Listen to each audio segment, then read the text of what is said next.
পরিযায়ী শ্রমিকদের ওপরে যেভাবে ভিন রাজ্যে অত্যাচার হচ্ছে, সে অত্যাচার বন্ধের জন্য রাজ্য সরকারের যা পদক্ষেপ নেওয়া দরকার সেটা নেয়নি। আজকে বাধ্য হয়ে গ্রামবাসী রাস্তায় নামছে। মুর্শিদাবাদের বেলডাঙ্গার উত্তাল পরিস্থিতি নিয়ে অবশেষে মুখ খুললেন নওশাদ সিদ্দিকী। তিনি কি বললেন শুনবো তার মুখ থেকেই। পরিবারের, তাদের গ্রামের যে একজন মানুষ কাজে কর্মক্ষেত্রে গিয়ে খুন হয়ে ফিরে আসছে, সেটার প্রতিবাদ জানিয়ে আমরা দেখছি একের পর এক কোনো জায়গায় সোমনাথ দেবনাথ, হেমন্ত রায়, সাবির মল্লিক, জুয়েল রানা একের পর এক লাশ হয়ে বাড়ি ফিরছে। এই যে ভিন্ন রাজ্যে কাজে গিয়ে অত্যাচারের সম্মুখীন হতে হচ্ছে, হত্যা হয়ে ফিরে আসছে, সেটা রোধের জন্য রাজ্য প্রশাসন, লেবার ডিপার্টমেন্ট, ইভেন মুখ্যমন্ত্রী সেই ধরনের কোনো সদিচ্ছা দেখতে পাচ্ছি না। আজকে যেটা হচ্ছে এর দায়ভার রাজ্য প্রশাসনের উপরে বর্তায়, রাজ্য সরকারের উপরে বর্তায়। চাকুলিয়ায় আমরা দেখেছি, ফারাক্কাতেও দেখলাম এসআইআর নিয়ে দিকে দিকে রীতিমতো বিক্ষোভ চলছে এবং নাম করেই বলা হচ্ছে যে তৃণমূলের যারা কর্মী সমর্থক সেখানে দেখা যাচ্ছে রীতিমতো গুন্ডাগিরি চালাচ্ছে। কেন?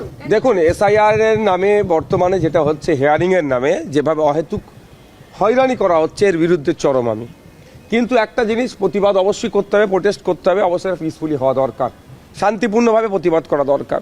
কিন্তু ওই কোনো ক্ষেত্রেই হিংসার পথ অবলম্বন করলে সেই প্রতিবাদের সাথে আমি ছিলাম না, আছি না, আগামী দিনে থাকবো। তাই আমার অনুরোধ, অ্যাপিল, যেভাবে নির্বাচন কমিশনের পক্ষ থেকে নামের বানান ভুল, বয়সের তারতম্য, সন্তানের সংখ্যা নিয়ে এবং ইভেন নামের একটা ডট এক্সট্রা থাকার জন্য বা কোনো জায়গায় না থাকার জন্য এ ধরনেরও ডাকা হচ্ছে। 2002-এর বা আপনার এসআইআর লিস্টে নাম ছিল, তাকেও ডাকা হচ্ছে, পরিবারের নাম আছে তাদেরকেও ডাকা হচ্ছে। এই যে অহেতুক হয়রানি করা হচ্ছে, এর বিরুদ্ধে প্রতিবাদ হওয়া দরকার।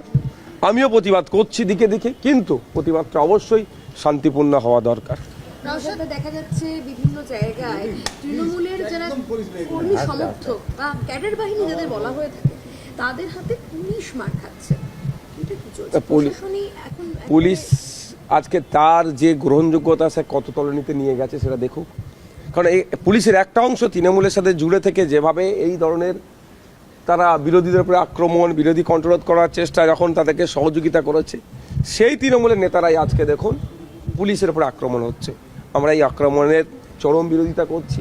পুলিশ প্রশাসনকেও বলবো, আপনারা আপনাদের সিদ্ধারা সোজা রেখে আপনারা পুলিশ কোড অনুযায়ী কাজ করুন।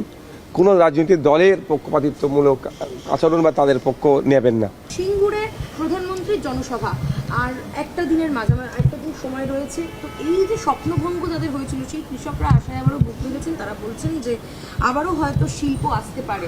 এটা নিয়ে আপনার কি? দেখুন, প্রধানমন্ত্রীজি আসছেন আমাদের পশ্চিমবাংলায়, আসতে পারেন, 100 বার আসবেন তিনি। যে আমাদের যেখানে যেতে পারে, এটা রাইট অফ মুভমেন্টের মধ্যে পড়ছে, তিনি সভা সমাবেশ করতেই পারেন। কিন্তু সিঙ্গুরে যে আমরা কারখানাটা পেলাম না, সেই সময় কিন্তু রাজনাথ সিংয়েরকেও আমরা দেখতে পেয়েছিলাম। মমতা ব্যানার্জি যে ধর্ণা করেছিল সেখানে উপস্থিত ছিল। তাহলে আজকে নিশ্চিতভাবে যখন আসবেন দেশের প্রধানমন্ত্রী, সে অবস্থাটা তার ক্লিয়ার করবেন সেই সময় তার অবস্থানটা কী ছিল।